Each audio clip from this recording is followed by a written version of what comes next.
Fight Night here on talkSPORT. Gareth A. Davies here with Spencer the Omen Oliver. Our next guest, Jack Catterall, had a fight with Josh Taylor on the 26th of February this year, and the boxing world was apoplectic after it for a disastrous decision by many people. We all believe that he should have on the night, I scored it for him as well by 2 rounds, be the WBA, Super, WBC, IBF, WBO and the Ring Magazine Light Welterweight title. Well, what we believe is that Jack Catterall will have another fight with Josh Taylor early next year. Mr. Catterall, good evening.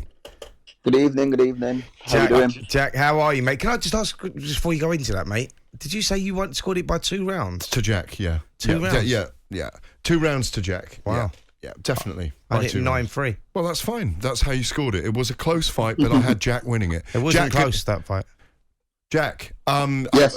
Spencer and I will have an argument in the studio. Maybe you can call back later, yeah? How does it feel that you're having to wait a year for this rematch? You know what? It's frustrating. Even before the Taylor fight, I've been in a mandatory position for well over a year, and it was always catch-22, risk and reward. And I've kind of found myself in that position again. After the fight, it was, let's get back to it, we can get active.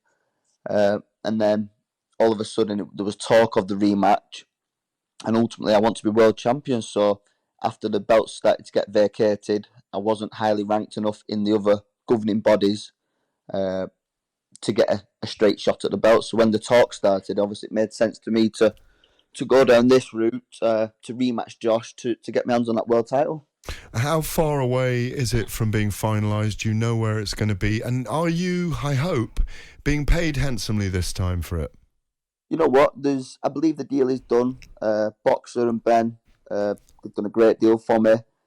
I believe we should have the venue and the date. We've talked about the 4th of February. That's been leaked. I am confident it'll be in February. And I believe next week we should have an announcement on the venue.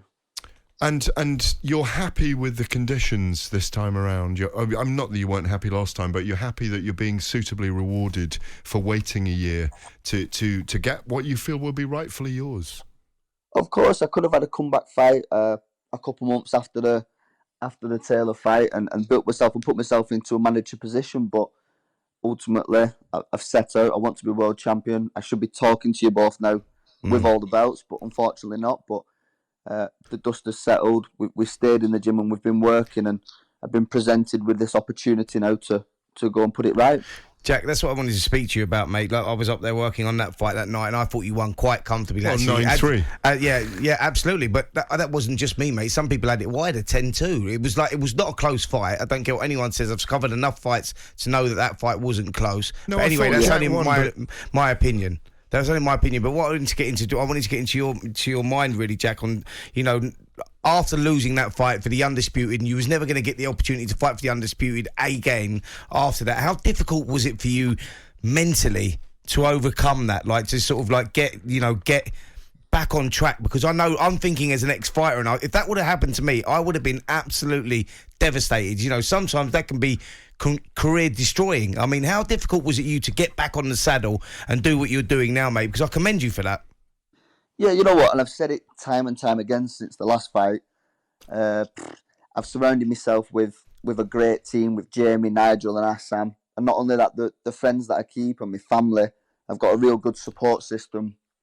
So it was kind of a few difficult days, but then pick myself up, and I'm around the right people to keep me on track. But as well, being a fighter, Spence, it's that sport, and it's addictive, and go straight back in the gym, and ultimately, I love the sport. I live for the sport, and I want to be world champion. Yeah, I mean, Jack, how difficult would it have been, mate, if he didn't give you that rematch? Like, would that have been difficult to overcome?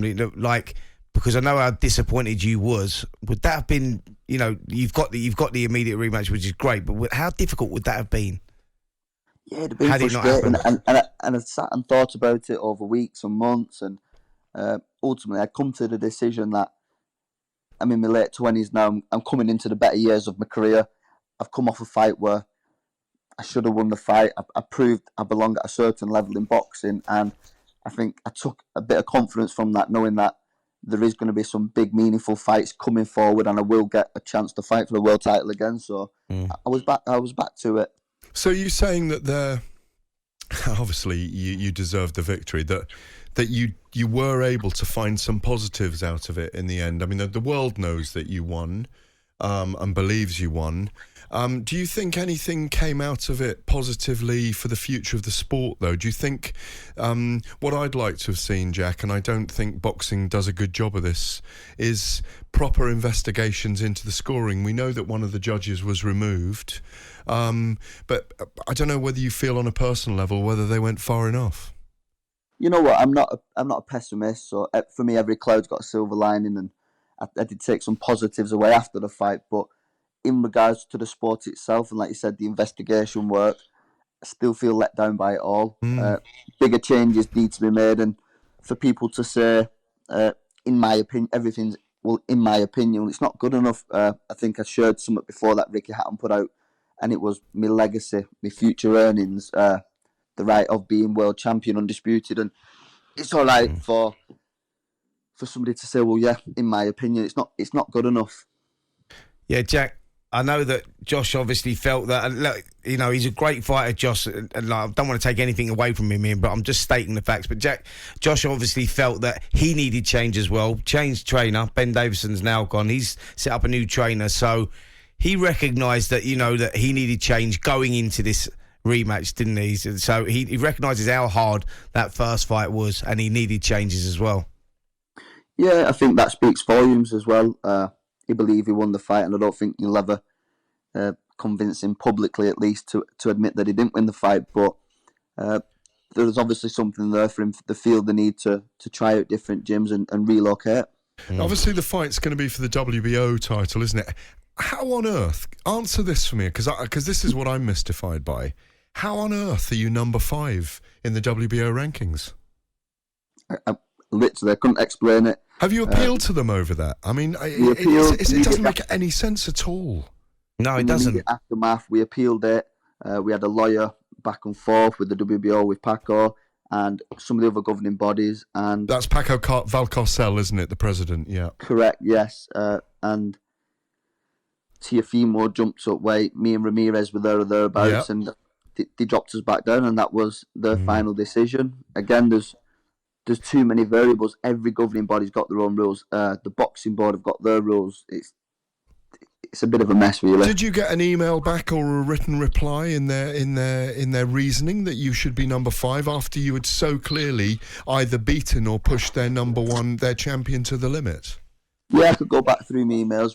There was quite a bit of correspondence from them over the months, but ultimately that's our decision, and that's the way it is. So you've got to pick up pieces and move forward with it.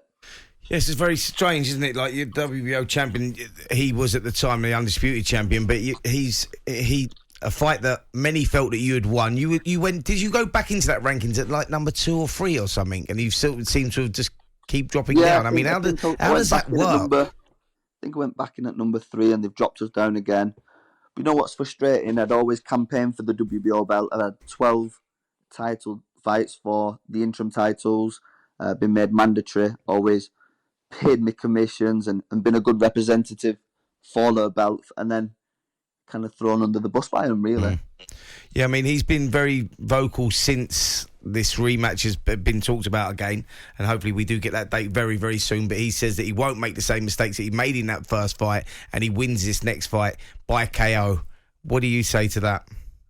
You know what? I've heard it all before. We got it in the build-up for the last fight, and then it was a sob story after the fight. I had an injured knee. I had this. I come into camp too fat, and I will do what I've always done. I will work hard in silence, and I will prepare better than I did the last fight, and I will go them extra lengths to make sure I'm better come February the 4th, and I get that decision this time. So, Jack, final one, because we have to go to break shortly, but so you're February the 4th. What do you do between now and then? Are you about to get into camp? Obviously, you work hard in the office, in the gym all the time, but when do you go into camp? You know what, it's a difficult time to be fighting, and so now it's about my body's prepared mentally. I'm ready to start camp. It's about lining up the sparring partners and positioning everything so we can have a I say smooth camp. I don't think anyone's camp goes 100%, but finding the correct sparring partners and doing the work with Jamie, Nigel, and Assam in the gym, and coming February the 4th being the best that I can.